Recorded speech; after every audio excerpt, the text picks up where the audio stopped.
नमस्कार। इन्फ्लेमेशन और रिपेयर हमारे शरीर में हरदम चलते रहता है।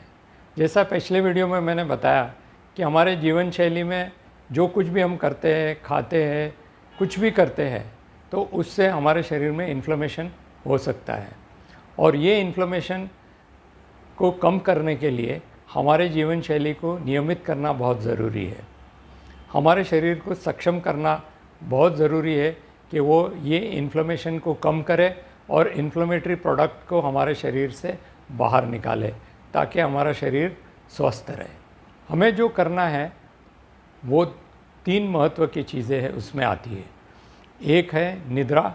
हमें कम से कम 7 से 8 घंटे ज़रूर से सोना है। सोने से हमारे शरीर का रिपेयर वर्क अच्छा होता है और शरीर को टाइम मिलता है साफ़ सफाई करने का। सारे इन्फ्लेमेटरी प्रोडक्ट और टॉक्सिक प्रोडक्ट हमारे शरीर से निकाले जाते हैं क्योंकि उस समय हमारा शरीर एकदम शांत होता है, कोई काम नहीं होता है।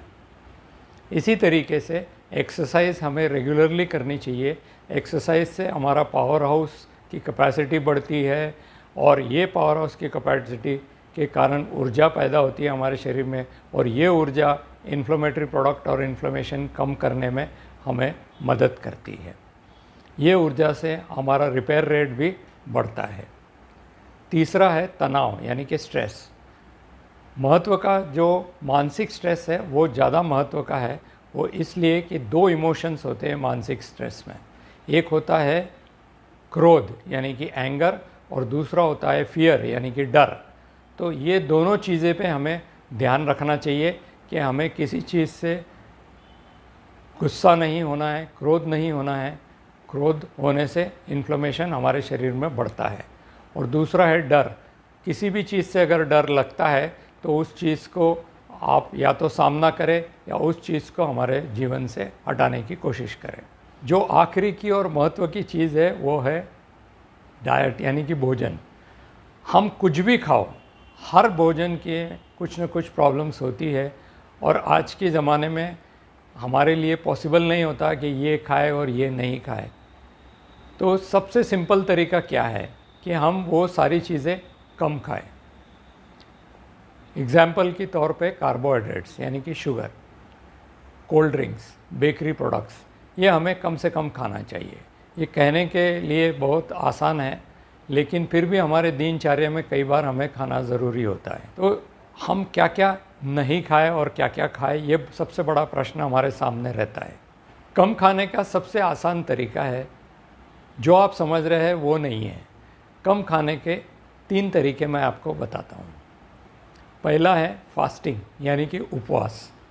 अगर आपका वेट ज़्यादा है, अगर आप डायबिटिक हो और वेट को भी कंट्रोल करना चाहते हो और शुगर भी कंट्रोल करना चाहते हो तो आपको हफ्ते में 3 दिन कम से कम उपवास ज़रूर से करना चाहिए।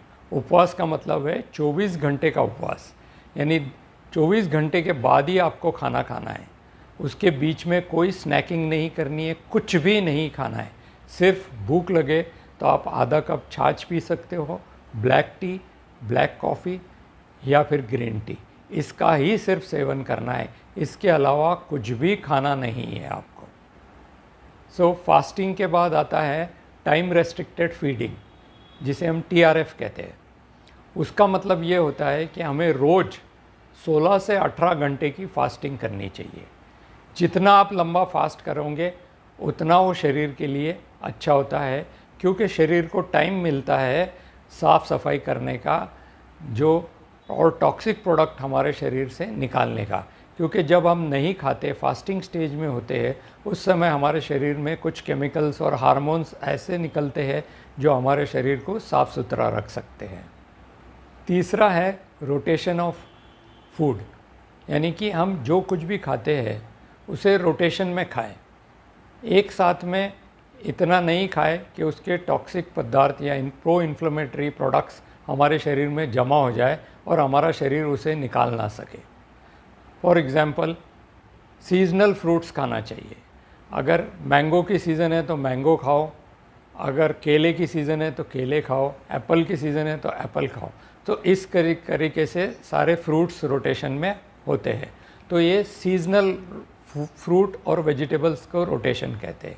इसके साथ साथ मंथली फ्रूट्स और वेजिटेबल्स को भी रोटेट करना ज़रूरी होता है। इसके अलावा वीकली फ्रूट्स, वेजिटेबल्स और हमारा रोज़ का खाना पीना भी रोटेट करना चाहिए। इसके साथ साथ हफ्ते में 5 दिन हो सके उतना हमें अलग अलग खाने का सेवन करना चाहिए, जिससे हमारा फूड रोज़ भी रोटेशन होगा, वीकली रोटेशन होगा, मंथली रोटेशन होगा और एनुअली भी रोटेशन होगा। इससे ये फ़ायदा होता है कि हमारे शरीर को समय मिलता है कि जो प्रोडक्ट में ज़्यादा इन्फ्लेमेटरी चीज़ें हैं, केमिकल्स है, उसे बाहर निकालने में हमारे शरीर को समय मिलता है और वो हमारे शरीर में अक्यूमुलेट नहीं होते। तो ये 3 चीज़ें हैं, फास्टिंग, इंटरमिटेंट फास्टिंग और rotation of food. Time restricted feeding में और हम कर सकते हैं, एक है 18 घंटे की फास्टिंग और हमें 2 समय सिर्फ भोजन करना है। दूसरा है डॉक्टर दीक्षित डाइट, जिसमें हम 2 समय सिर्फ भोजन करते हैं और समय भोजन का सिर्फ 40 से 45 मिनट में हमें पूरा खाना पूरा करना है और 2 खानों के बीच में कुछ भी नहीं खाना। 2 मील्स के बीच में हमें कुछ नहीं खाना, सिर्फ 2 समय भोजन करना है और भोजन का समय है 40 से 45 मिनट। ये डॉक्टर जगन्नाथ दीक्षित का डाइट है, उनका आप गूगल करके और यूट्यूब चैनल में सारा डिटेल्स देख सकते हो। तीसरा है सिर्फ 1 मील अ डे, जिसे ओमैड कहते हैं। 1 मील अ डे में सिर्फ आप दिन में 1 बार खाते हैं, लेकिन ये उन लोगों के लिए है जिन्हें मोटापा है, जिन्हें वेट लॉस करना है, जिन्हें अनकंट्रोल्ड डायबिटिक और मोटापा दोनों चीज़ें हैं। इन लोगों के लिए 3 से 4 महीने के लिए अगर आप ओमैड 1 मील अ डे करते हैं तो आपका वज़न भी घटता है और डायबिटिक भी कंट्रोल में आता है। आम तौर पे अगर आपका वज़न नॉर्मल है तो आप टाइम रेस्ट्रिक्टेड फीडिंग करें। अगर आपका वज़न ज़्यादा है, डायबिटिक्स है, तो आपको कंट्रोल करना है तो आप फास्टिंग कर सकते हो।